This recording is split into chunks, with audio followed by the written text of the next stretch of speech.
Bienvenue sur Info 83 avec notre rendez-vous avec Maître Frédéric Casanova, avocat au barreau de Toulon. Et bonjour Rendez-vous. Thierry, bonjour à toutes et à tous. Salut Maître Frédéric Casanova. Ça y est, on est à l'aise là maintenant, hein. Oui. On parle de différents sujets. Nous avons bien évidemment évoqué la journée mondiale contre l'abandon des animaux. Nous avons évoqué les soldes également. Nous allons parler maintenant des vacances. Grâce à vous, merci. Comment déjouer les pièges des vacances? Parce qu'il y en a.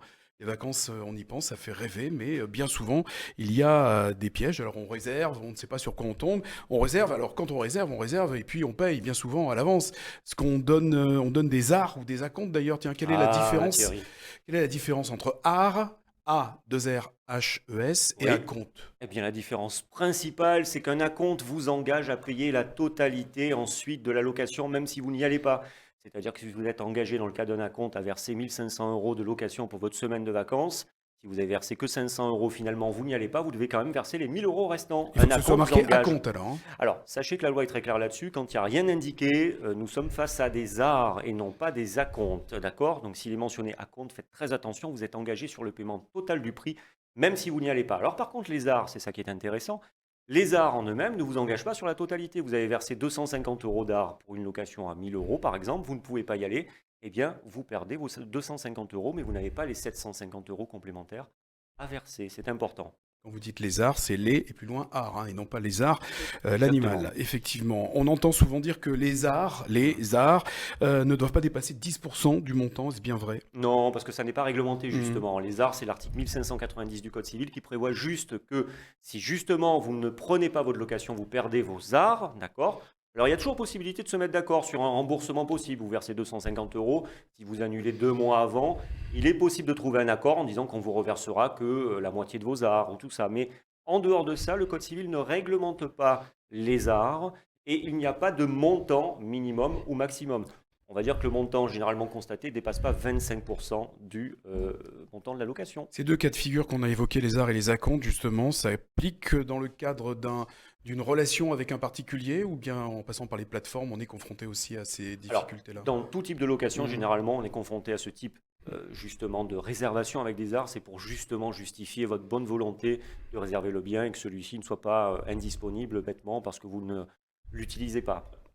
Alors, si son lieu de vacances ne correspond pas à l'annonce, par exemple, on nous avait annoncé une vue sur le Mont Saint-Michel et on voit la Tour Eiffel, bon là déjà c'est qu'il y a un problème, on s'est trompé de ville, non mais en fait, vue sur l'autoroute par exemple, qui ne donne pas sur le Mont Saint-Michel, que peut-on faire une fois qu'on est sur le lieu de vacances? Alors, premier renseignement généralement, surtout quand on a des clients qui viennent nous voir après un cabinet d'avocat, c'est de bien garder la copie de l'annonce que vous avez vue sur Internet qui vous vantait les mérites de cette belle vue sur le Mont Saint-Michel. Gardez bien l'annonce, c'est important, c'est ça qui crée le lien contractuel entre vous et le propriétaire. Deuxième élément, qui serait idéal, c'est de faire un constat d'huissier immédiatement, faire venir un huissier qui va voir que finalement la vue sur le Mont Saint-Michel, ben, vous ne l'avez pas. Le Mhm. problème, c'est que c'est un petit peu cher, 350 euros à peu près le constat d'huissier, mais c'est la preuve par définition, par excellence, qui marchera au tribunal. Sinon, petit conseil, ce que je vous donne, éventuellement, quand vous prenez une photo, vous prenez un journal avec, et le journal, il faut Faut qu'on le qu'il y ait voit la sur la date. photo. La date dessus, la une du journal, comme ça, on ne pourra pas vous dire, le propriétaire ne pourra pas vous dire, ah mais c'est une vieille photographie qu'on a sortie depuis, on a tout rénové, c'est pas vrai, c'était dans un bon état. Vous Mhm. pourrez dire qu'au moment de l'impression de ce journal, à minima, le bien était dans cet état.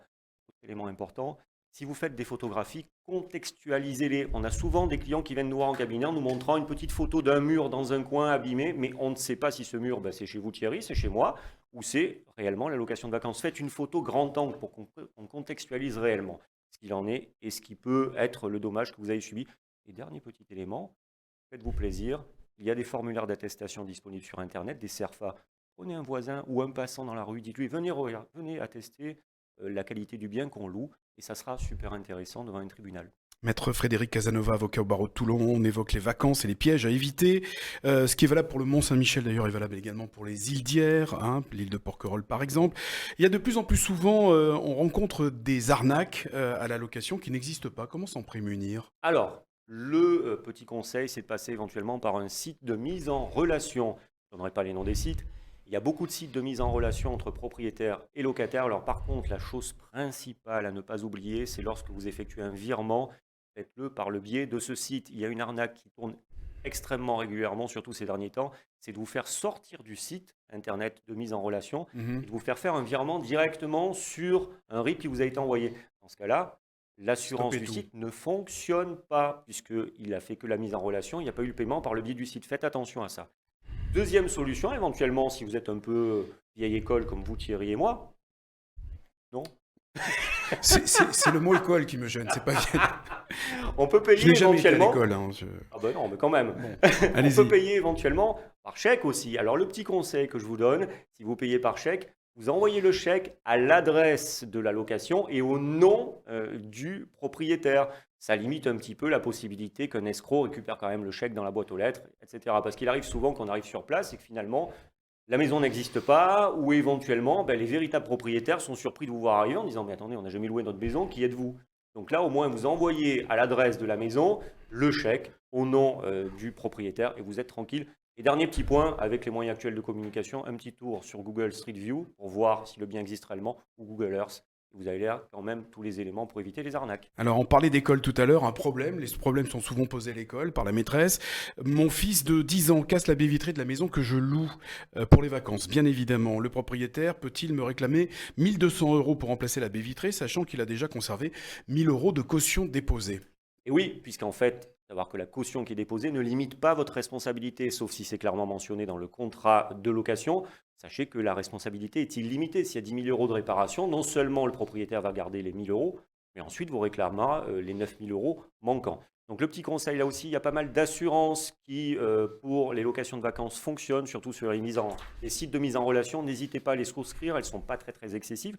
Et puis parfois aussi, regardez votre contrat d'assurance habitation, multirisque habitation, qui prévoit aussi une garantie sur les locations de vacances. Vérifiez bien tout ceci à l'avance. Voilà, vous passez un petit coup de fil à votre assureur, hein, il vous indiquera également si vous pouvez être assuré. Exactement. Voilà. Merci beaucoup Frédéric Casanova, maître Frédéric Casanova. On se retrouve très bientôt et on parlera la prochaine fois d'ailleurs, on parlera toujours des vacances, mais on Oui, parlera les assurances voyage. des justement. assurances voyage. Merci de nous avoir suivis sur Info 83.